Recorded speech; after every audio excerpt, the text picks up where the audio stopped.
इतिहास निजको दोहराए किंतु पाकिस्तान एवं अमेरिका संपर्क क्षेत्र में यह केवल दोहराए नहीं बरं एक निर्दिष्ट शैली रे गति करे। वर्तमान विश्व राजनीति रे ईरान अमेरिका मध्य बढ़ुवा उत्तेजना मध्य पाकिस्तान भूमिका पुणी थे चर्चार केन्द्रबिंदु पलटि। विशेषकर अमेरिका राष्ट्रपति डोनाल्ड ट्रंप एवं पाकिस्तान सेना मुख्य जेनेराल असीम मुनीर मध्य बढ़ुवा निकटतरता एक नूतन अध्यायर सूचना देउछि। प्रश्न उठुछि गणतंत्रर द्वाही देउथुबा अमेरिका पई पाकिस्तान रो सामरिक एकछत्रवादी माने सबुबेले एते प्रिय काहेकि। ईरान एवं अमेरिका मध्यरे चलिथिबा छाया युद्ध को शांत करिवा पई पाकिस्तान एबे एक सेतु सदृश कार्य करुछि। पाकिस्तान रे अनुष्ठित प्रथम पर्याय आलोचना परे राष्ट्रपति ट्रंप को मनोभाव रे बड़ परिवर्तन देखिबाकु मिलिछि। से केवल शहबाज शरीफ सरकार को प्रशंसा करिनाहांती बरं जेनेराल असीम मुनीर को निजर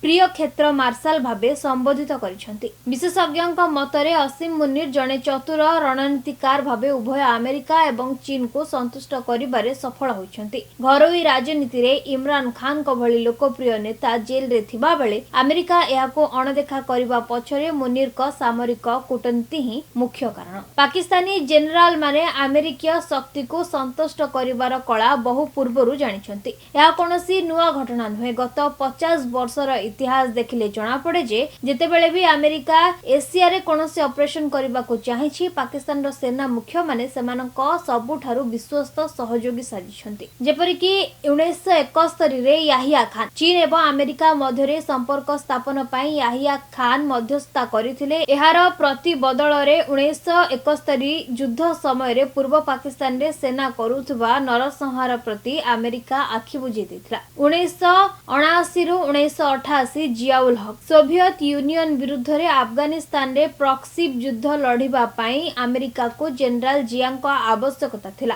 सेथि पई जुल्फिकर अली भुट्टो को फांसी दिया जिबा एवं देश रे कठोर इस्लामिकीकरण को वाशिंगटन नीरव समर्थन देथिला। 2001 एवं ता परवर्ती समय रे परवेज मुशर्रफ 9/11 आक्रमण परे वार ऑन टेरर रे मुशर्रफ अमेरिकार प्रमुख सहयोगी हेले। फल सेनार एकछत्रवाद शासन को अमेरिका गणतंत्र आख्या दे प्रचुर सामरिक सहायता जोगाइथिला। अमेरिका लाइन अनुसरण करिबा पाकिस्तानी जनरल मानक पई एक सुरक्षा कवच भଳି काम करे। घरोई दमन जेतेबेले सेना मुख्य माने निज देश रे मानवाधिकार उल्लंघन करंती किंबा निर्वाचित सरकार को भांगती अमेरिकार समर्थन सेमाननको अंतर्जातीय चापरू रक्षा करे। आर्थिक और सामरिक सहायता अमेरिकार स्वार्थ रक्षा करने द्वारा पाकिस्तानी सेना को $1 बिलियन पैकेज एवं आधुनिक अस्त्र शस्त्र मिले जहां से भारत विरुद्ध रे व्यवहार करती। राजनैतिक वैधता जनरल मुनीर को क्षेत्र में मध्य समान कथा देखा मिलुछि। ट्रंप को प्रशंसा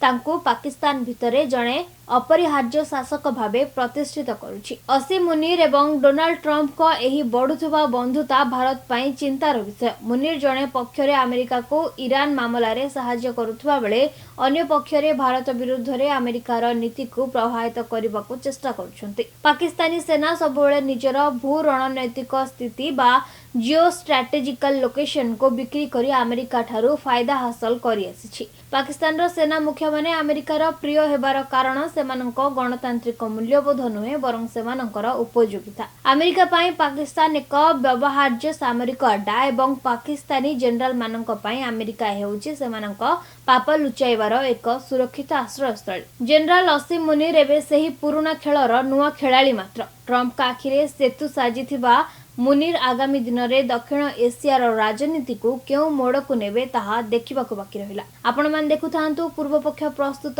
विश्व चक्रव्यूह एभଳି खबर पाए आम चैनल को लाइक शेयर एवं सब्सक्राइब करने को भूलिबेनी। रहूछि नमस्कार।